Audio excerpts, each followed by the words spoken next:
This is a film about the prohibition of homosexuality and the way the Bible has been used to support such a prohibition. What I want to look at today are the 6 verses that condemn homosexuality in the Bible. 6. That's 6 verses out of a total of 31,000 odd with the Old Testament and the New Testament combined. If we go to Genesis to start with, and we look at the creation story, after each act of creation, God looks at what he's done and says, "It is good, it is very good." And then he creates man, and he says, "It is not good that man should be alone. I will find him a suitable partner."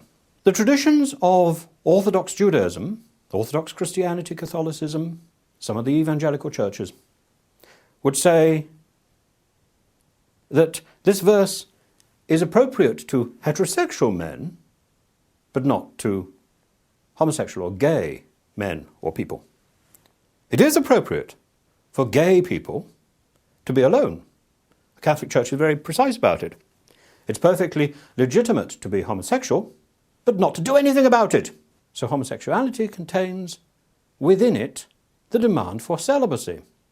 I think this is not necessarily what the writer of Genesis had in mind when he records God as saying, "It is not right for man to be alone." Let's look at the first of these 6 verses.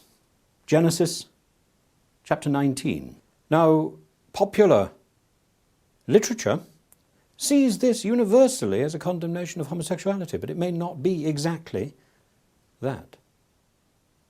Certainly, 2,000 years ago, the sin of Sodom was not seen as homosexuality. It was seen by Jesus, for example, as inhospitality. It was seen by Ezekiel as arrogance. The story is set as a parallel between the hospitality of Abraham to the 3 angels and the inhospitality of the people of Sodom, who crowd around the doorway while Lot is entertaining the angels and say, "Bring out your guests. We want to have our wicked way with them." Now, some traditions say it's not just the men of Sodom who are standing around the house, but all the people, women and children as well. And what they have in mind is a form of gang rape.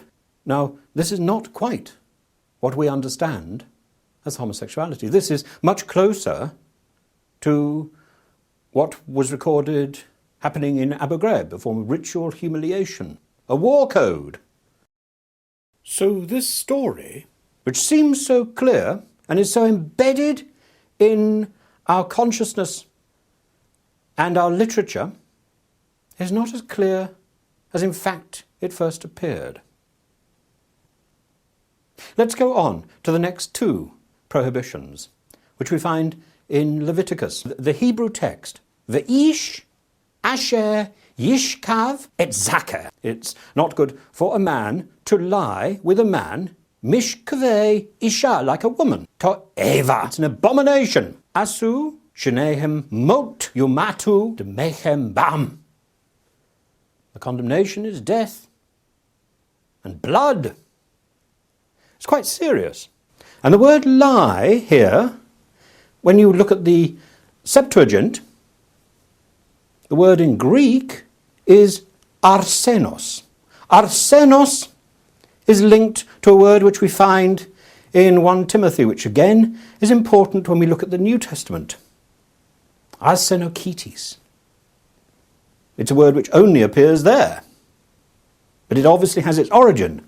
The etymology goes back to the Septuagint, to this translation of this verse. So this is a very important verse, a very important statement. Do not lie with a man as with a woman. Now, this verse occurs in a section of the Bible which is dealing with ritual purity. Ritual purity is very important because today we think about the individual. The time of the Bible, our thoughts are about the community, preserving the purity of the community responsibility. What an individual does can damage the reputation and the good standing of the community. Now, let's look at why I question this today. First of all, the Council of Jerusalem in AD 49 made a decision that the rules of the Jewish tradition were no longer relevant to modern Christianity. So we could say, at this point, yes, this particular verse is completely irrelevant to the Christian outlook. Of course, we have to be very careful with this cherry-picking idea and with this, it's not relevant. Because just a few lines beyond this prohibition is the statement, you should love your neighbour as yourself. Leviticus 19, verse 18. And this Jesus quotes as being the summary of the law and the prophets. So Jesus obviously was looking at this text.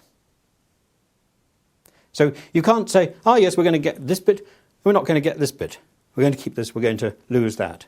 You have to be very careful about the cherry-picking motives. My second question of the text is to ask whether these texts fully address what we regard as homosexual or gay behaviour today. And the evidence suggests that what is at issue is something else, a form of pagan ritual, activity unlikely to be part of the life of modern gay people. My third question is about identity, which is never addressed. A number of sexual practices seem to be condemned in the Bible, but not everyone who is gay would participate in these activities. There are assumptions that the biblical texts clearly condemn homosexuality. And these assumptions lie behind much opposition to gay marriage. But the texts, I hope I demonstrate, are ambiguous. If anybody understands this text, it must be the people who live with it today, the Jewish community. So we need to look at the Jewish traditions around this verse, or these two verses. And we find these in the Talmud, the interpretation, the texts which are collected of what the rabbis have said, how they have debated these verses. Now, the first thing that we have to do is to say that the rabbis are looking at actions, not sentiment. So there's no condemnation of being gay in the Talmud. And indeed in the Bible there's no condemnation of lesbianism. It is condemned in the Talmud.